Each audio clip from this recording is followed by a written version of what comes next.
समय की है जब सूरजगढ़ नाम के एक नगर पर राजा सूर्य प्रताप का राज था। वो एक युवा राजा था और अपने पिता की मृत्यु के बाद वो अभी नया नया राजगद्दी पर बैठा था। हालांकि वो दिल का बहुत ही नेक था, परंतु अभी वो अनुभवहीन और नासमझ ही था। एक दिन वो युवा राजा अपने महल के बागीचे में खड़ा हुआ अपने मंत्रियों से किसी बात पर चर्चा कर रहा था कि तभी वहां पर एक सिपाही आया और कहने लगा, महाराज, हमारे कारागार में एक कैदी है जिसे आपके स्वर्गीय पिता ने मृत्यु दंड की सजा दी थी। लेकिन उस कैदी को सजा देने से पहले ही आपके पिता का देहांत हो गया। अब ये फैसला आपको करना है कि उस कैदी को माफ कर दिया जाए या उसे मृत्यु दंड दे दिया जाए। उस अनुभवहीन और नासमझ राजा ने बिना सोचे समझे ही फौरन ये आदेश दे दिया कि उस कैदी को मृत्यु दंड दे दिया जाए। वो कैदी एक बहुत ही चतुर, हाजिर जवाब और समझदार आदमी था।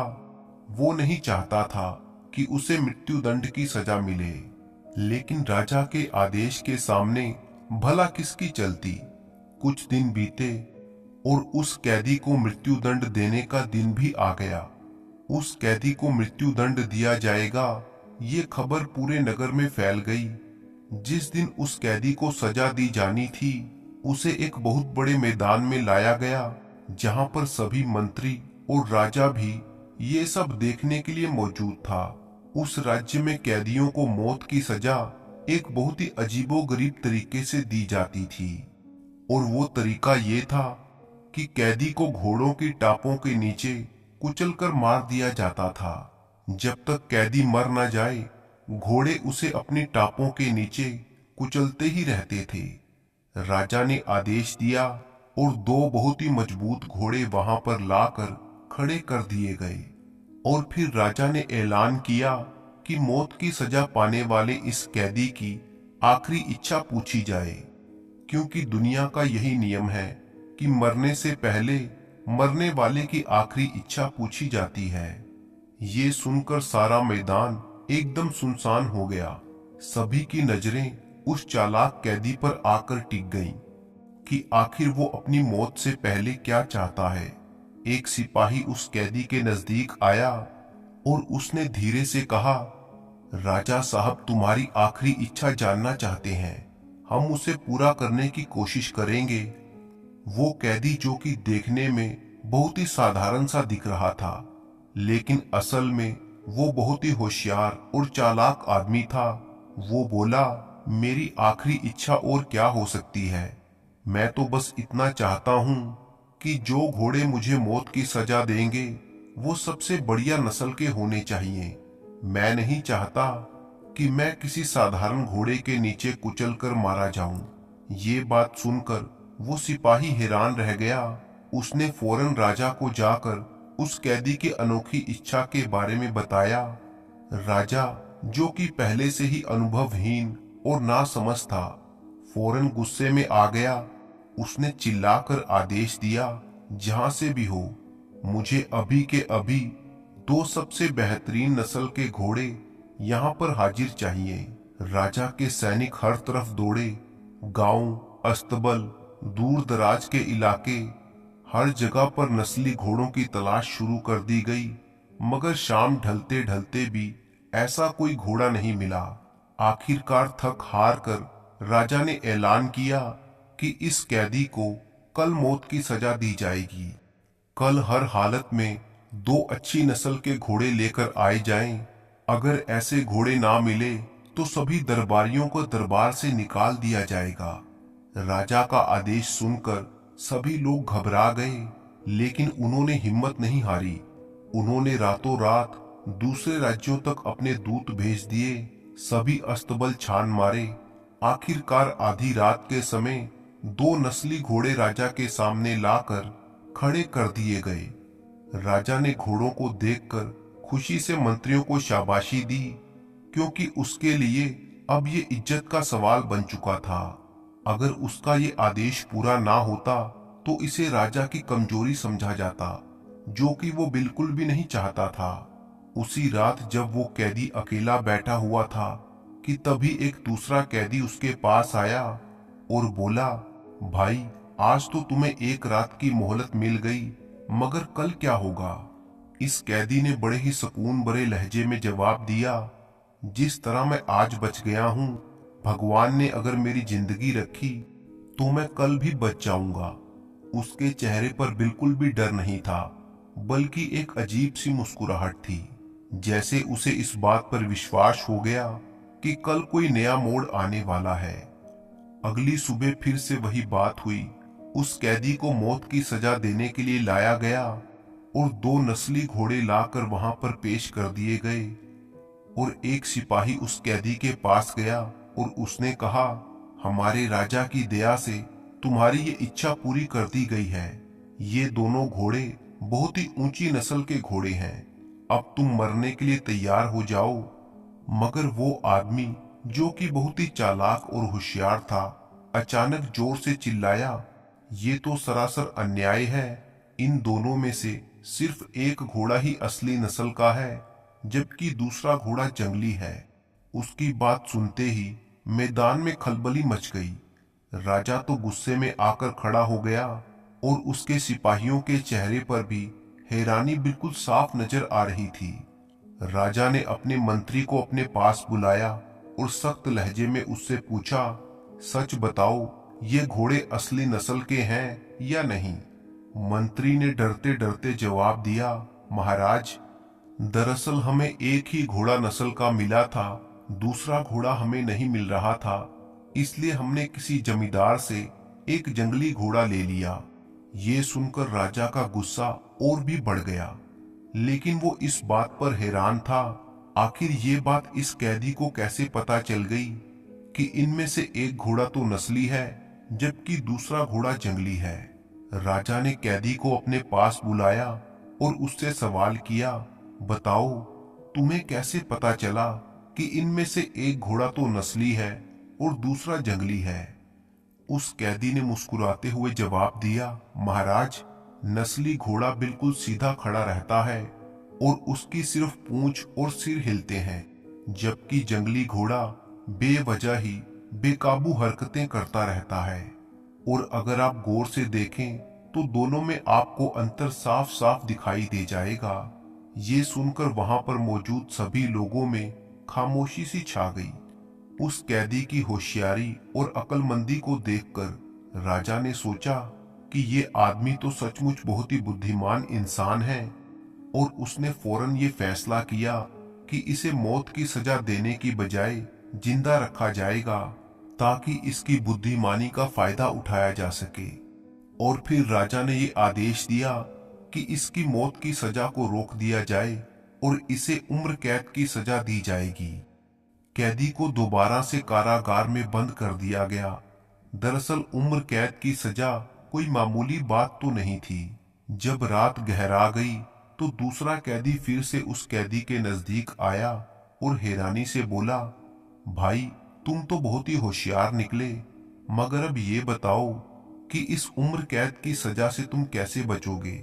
ये तो बहुत ही कठिन सजा है, खाने को सिर्फ आधी रोटी ही मिलती है, इससे तो मृत्यु दंड ही ठीक था, कम से कम एक ही बार दर्द होता है।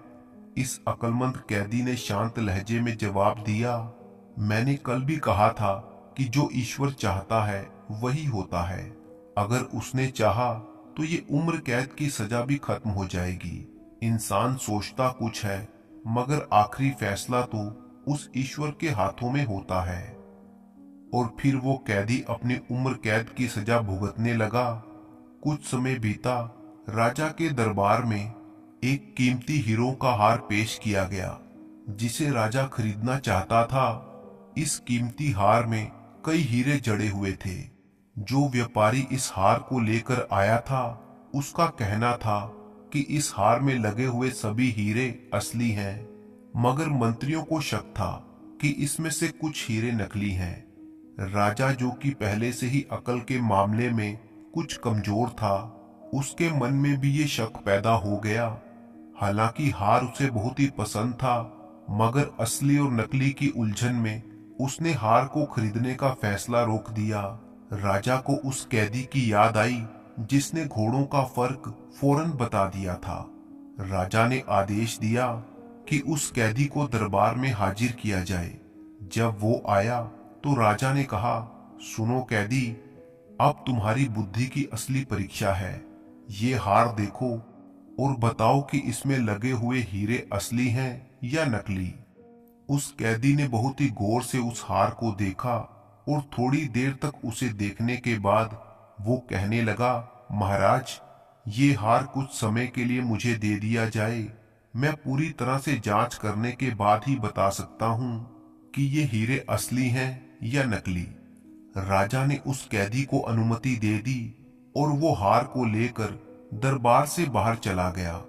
कुछ देर के बाद वो वापस लौटा और पूरे विश्वास के साथ कहने लगा, महाराज, इस हार में सिर्फ 2 ही हीरे असली हैं, बाकी के सभी हीरे नकली यानी के कांच के टुकड़े हैं। राजा ने फौरन उस व्यापारी को बुलाया।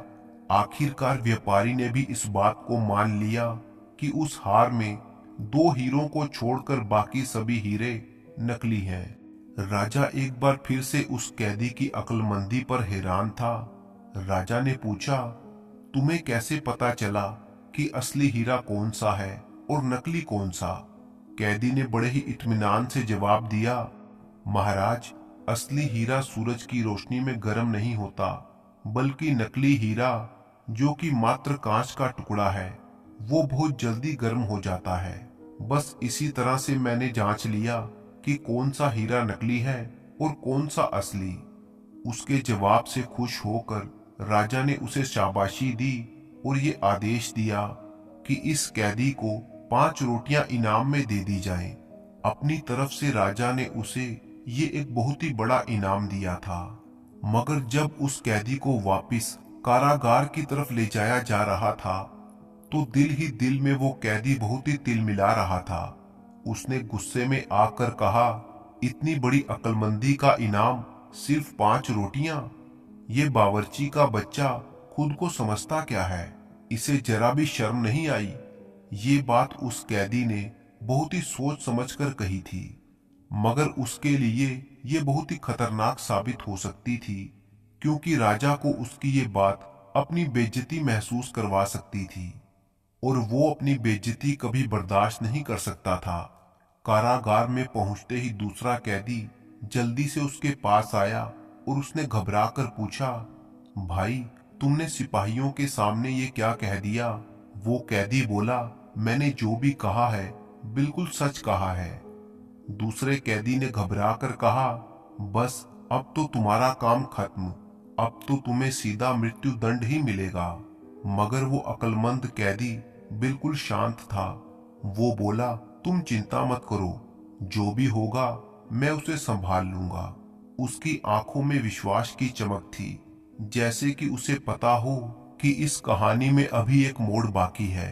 सिपाहियों ने घबराकर ये सूचना राजा को दी कि उस कैदी ने आपका अपमान किया है और आपको बावर्ची का बच्चा कहा है। ये सुनते ही राजा का चेहरा गुस्से से लाल हो गया। गुस्से में कांपते हुए उसने आदेश दिया कि इसी वक्त उस कैदी को दरबार में लाया जाए। ऐसा बेशर्म कैदी जिसने मेरा अपमान किया है, मैं अपने हाथों से सजा दूंगा। आनन फानन में उस कैदी को पकड़कर राजा के सामने लाया गया। राजा ने गुस्से भरी नजरों से उसे घूरा और कहा, बेवकूफ इंसान, मैंने तेरी मौत की सजा माफ कर दी और तूने मेरा अपमान किया।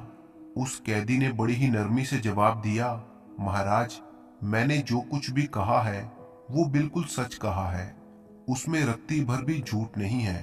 अगर आपको मेरी बात पर कोई संदेह हो तो अपने राज्य के बड़े बूढ़ों से पूछ लीजिए कि आपके पिता कौन थे और वो क्या काम करते थे। कैदी की ये बात सुनकर राजा का माथा ठनका। वो सोचने लगा कि अगर मैंने इसे अभी के अभी मौत के घाट उतार दिया तो मेरे सिपाही, दरबारी और मेरी प्रजा ये समझेंगे कि मैं सच्चाई से डर गया हूँ, और ये बात राजा को मंजूर नहीं थी। उसने फैसला किया कि वो अपने राज्य के सभी बूढ़े बुजुर्गों को जमा करेगा और खुद सारी सच्चाई मालूम करेगा। उसने आदेश जारी किया और अपने सिपाहियों को राज्य के सभी बूढ़े आदमियों को दरबार में इकट्ठा करने के लिए कहा। जब सभी लोग राजा के सामने आकर खड़े हो गए तो राजा ने बुलंद आवाज में कहा, आप सभी लोग सच सच बताओ कि मेरे पिता कौन थे और वो क्या करते थे। पूरा दरबार एकदम खामोश हो गया, कोई भी जवाब देने की हिम्मत नहीं कर रहा था। राजा ने अपने सवाल को फिर से दोहराया तो एक बूढ़ा आदमी आगे आया। वो थर्राती हुई आवाज में बोला, महाराज, सच्चाई तो ये है कि आपके पिता पहले इस महल के खानदानी बावर्ची थे। वो राजा की रसोई में राजा के लिए और महल में रहने वाले बाकी लोगों के लिए रोटियां बनाया करते थे। एक दिन की बात है, जब राजा की इकलौती बेटी का कोई अपहरण करके ले गया, तब राजा ने ये ऐलान किया था कि जो भी उसकी बेटी को वापस लाएगा उसे वो अपनी राजगद्दी सौंप देगा। अब क्योंकि राजा का कोई वारिस तो था नहीं, आपके पिता जो कि थे तो बावर्ची लेकिन एक बहुत ही बहादुर इंसान थे, उन्होंने 15 दिन के अंदर अंदर राजकुमारी को ढूंढ निकाला और फिर अपने वचन के मुताबिक राजा ने उन्हें अपनी राजगद्दी दे दी।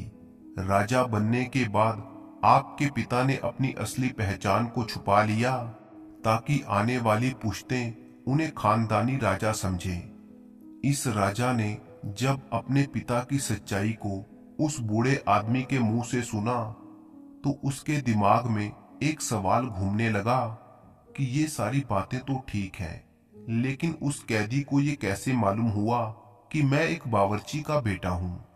उसने फौरन कैदी को दोबारा से दरबार में हाजिर करवाया। राजा ने हैरानी और गुस्से से उसको देखा और पूछा, तुम्हारी सारी बातें बिल्कुल सच साबित हुई हैं, लेकिन ये बताओ कि तुम्हें हमारे बारे में कैसे पता चला कि मैं एक बावर्ची के घर में पैदा हुआ हूँ। वो कैदी रहस्यमयी अंदाज में मुस्कुराते हुए कहने लगा, महाराज, अगर आप खानदानी और राजवंश के राजा होते तो आपका दिल इतना बड़ा होता कि आप मेरी अक्लमंदी को मेरी काबिलियत समझकर मुझे कोई बड़ा पद देते। हो सकता है आप मुझे अपने दरबार में दरबारी ही रख लेते, मगर आपने मुझे सिर्फ 5 रोटियां इनाम में दी। आखिर रोटी ही क्यों दी? क्योंकि जिसका पिता एक बावर्ची हो, जिसने सारी उम्र रोटियां ही बनाई हों, उसके लिए सबसे कीमती चीज रोटी ही तो होगी, और उनका ये गुण आपके अंदर भी आ गया। इस तरह से मैंने समझ लिया कि आप एक बावर्ची के बेटे हैं। ये सुनते ही जैसे राजा के होश उड़ गए। उसने खुद को संभालते हुए पूछा, अगर मैं तुम्हारी सारी सजा माफ कर दूं तो क्या तुम खुश हो जाओगे? उस कैदी ने जवाब दिया, जरूर महाराज, लेकिन आप ये तो जान लें कि आखिर किस अपराध के बदले में मैं कारागार में बंद हूँ। आपने तो ये पूछने की आवश्यकता भी नहीं समझी कि मैं यहाँ पर क्यों हूँ। राजा ने तुरंत आदेश देने के लहजे में पूछा, अच्छा ठीक है, बताओ कि तुम्हारा क्या अपराध है। उस कैदी ने बड़ी ही गंभीरता से कहा, महाराज, पहले आप दरबारियों और सैनिकों को दरबार से बाहर भेज दीजिए, वरना सच्चाई जानने के बाद आपका और भी अपमान हो जाएगा। राजा ने झुंझलाकर कहा, जल्दी से बताओ आखिर सच्चाई क्या है, मैं इन्हें बाहर क्यों भेजूं? राजा को परेशान देखकर उस कैदी ने सच कह दिया। वो दर्द भरी आवाज में बोला, मैं कोई अपराधी नहीं हूं, मैं उस खानदानी राजा की बेटी का बेटा हूं जिसकी राजगद्दी पर आप बैठे हुए हैं। वो राजा मेरे नाना थे जिसने आपके पिता को अपनी राजगद्दी सौंपी थी। क्योंकि वो वचन के पक्के थे, इसलिए उन्होंने आपके पिता को राजगद्दी सौंप दी थी। लेकिन उनकी मौत के बाद आपके पिता ने डर के मारे मेरी माँ और मेरे पिता और मुझे कैद खाने में डलवा दिया था, सिर्फ इस डर की वजह से कि कहीं हम राजपाट में अपना हिस्सा न मांग लें। बस इसी बात की सजा हम आज तक भुगत रहे हैं। उस कैदी ने आगे बताया, महाराज, कैद खाने में ही मेरे माता पिता ने दम तोड़ दिया और आपके पिता ने भी मुझे मृत्यु दंड का आदेश दिया था ताकि हमारा खानदान हमेशा के लिए खत्म हो जाए। उन्होंने आदेश तो जारी कर दिया था, मगर मुझे मृत्यु दंड देने से पहले ही वो खुद इस दुनिया से चल बसे। शायद ईश्वर यही चाहता था। और फिर आपने राजगद्दी पर बैठते ही बिना मेरा अपराध पूछे उसी फैसले को आगे बढ़ा दिया। ये सुनकर राजा की आंखों में आंसू आ गए। उसने उस कैदी को गले से लगाया और कहा, मैं अपने पिता के किए हुए ऐसे व्यवहार पर बहुत ही शर्मिंदा हूं, परंतु आज से तुम्हारी सारी मुसीबतें खत्म हैं। मैं तुम्हें अपने दरबार में मंत्री के पद पर नियुक्त करता हूं। जिस सम्मान के तुम हकदार हो वो सम्मान तुम्हें अवश्य मिलेगा। और इस तरह से वो कैदी अब राजा के दरबार में एक मंत्री बनकर काम करने लगा और अपने जीवन के आखिरी समय तक उसने राज्य को अपनी सेवाएं दी। दोस्तों, मुझे पूरी उम्मीद है कि आपको ये कहानी पसंद आई होगी, तो वीडियो को लाइक कीजिए